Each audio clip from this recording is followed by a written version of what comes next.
Game 7. Welcome, hoop heads, to Tip-Off Tales. I'm your host, and buckle up because we're diving courtside deep into the stories, the stats, and the sheer spectacle of NBA basketball. Reliving the moments that define legacies, shatter expectations, and echo through the halls of hardwood history. Every dribble, every shot, every roar of the crowd tells a story. And today we're zeroing in on a finals matchup that nobody saw coming, yet everyone should have respected. Two teams, overlooked, underestimated, spending Christmas night as spectators while the league showcased its marquee names. The irony. Now they stand on the precipice of glory, a testament to resilience, brilliant basketball, and proving the doubters dead wrong. We're talking about a collision course that was hiding in plain sight. The Indiana Pacers versus the Oklahoma City Thunder for the NBA championship. This is Tip-Off Tales, Episode 5, Underdogs and Overlords, the unlikely NBA Final Showdown.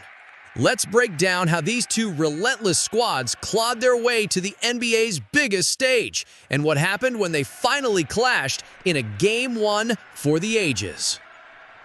Picture this: Christmas night, families together, presents unwrapped, but for the Oklahoma City Thunder, a bittersweet mood. They were home, yes, but then a late flight to Indianapolis. Annoyed? You bet they were.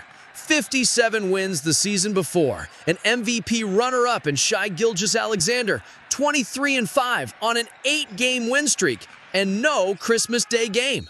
Ridiculous. And they're hosts for a non-national TV game on December 26th, the Indiana Pacers. They'd rolled their eyes too. Eastern Conference Finals the previous year, yet 20 consecutive Christmases without a spotlight. Deemed not worthy. The irony, folks, is thick. The two future NBA finalists, together on the league's headline day, living the lives of small-market underdogs, proving everyone wrong. And what a game they staged. The Pacers, just a 500 team then, overcoming injuries, led by as much as 16, even with Haliburton holed to just 4 points. But the Thunder, relentless, precise, only 3 turnovers. They shut down Indiana's classic game plan of punishing mistakes. SGA tied his career high with 45, 16 in the fourth, including a cold-blooded 3 with Mathurin in his face. OKC prevails, 120-114.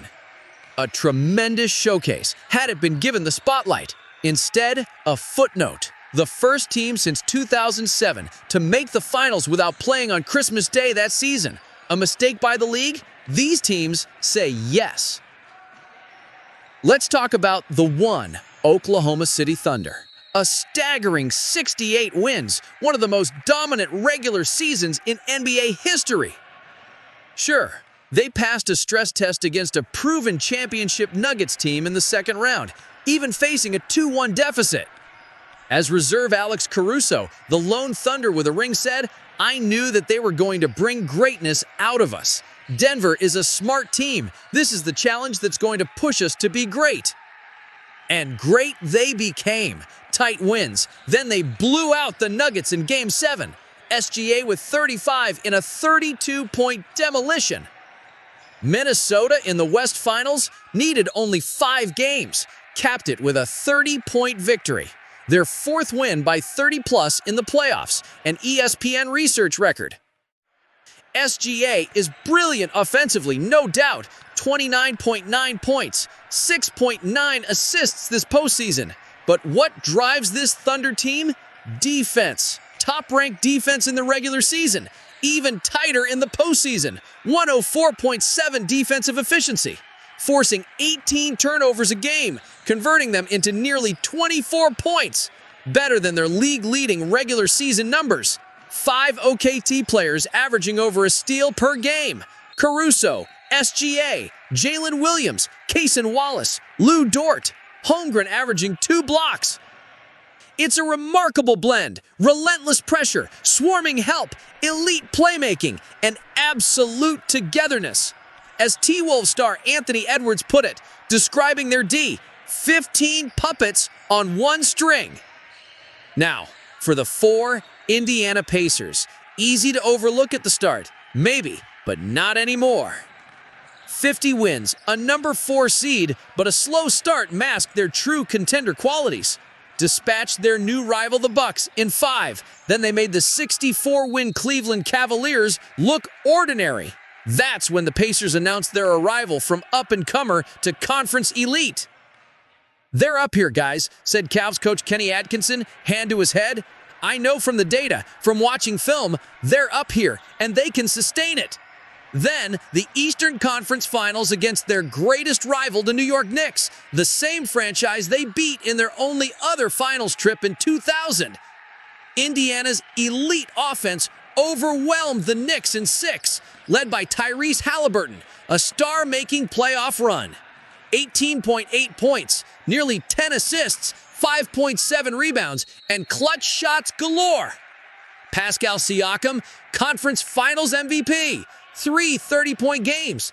And coach Rick Carlisle, a champion in 2011, termed a savant by Haliburton. Second best offensive efficiency in the playoffs. Deep bench, play fast for 48 minutes.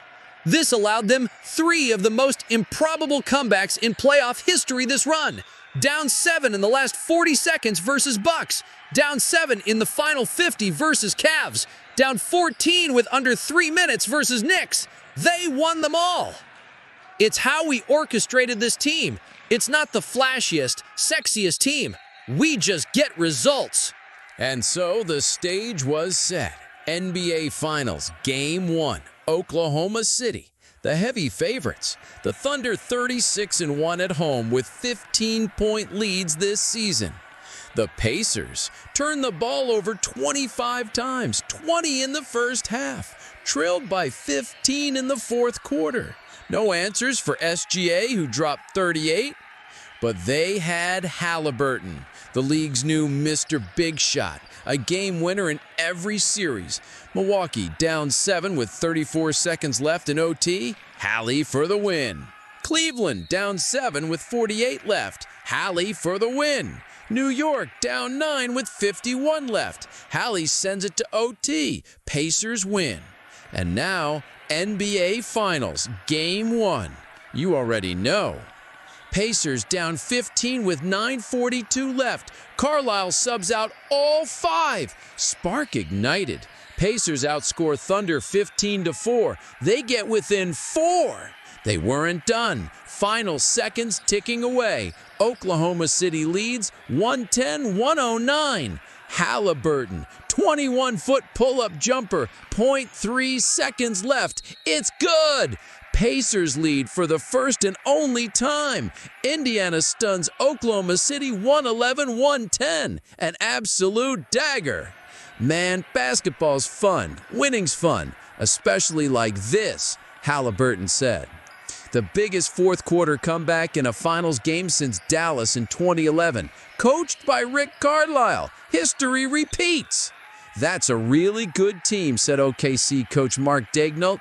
They just play with a great spirit and they keep coming. We had control.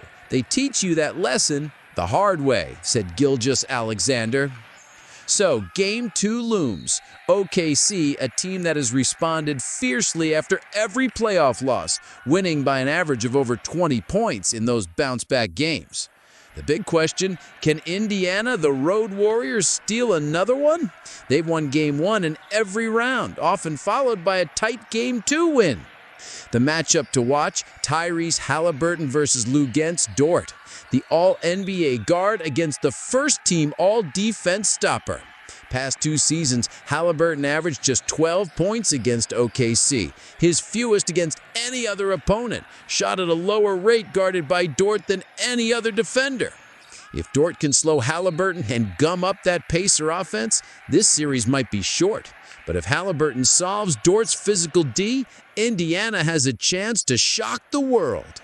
And can Indiana win the strength versus strength battle? That OKC defense is a juggernaut. Can the Pacers, who have surprised teams with their speed, do it again against a team just as young, just as fast, and arguably more defensively sound?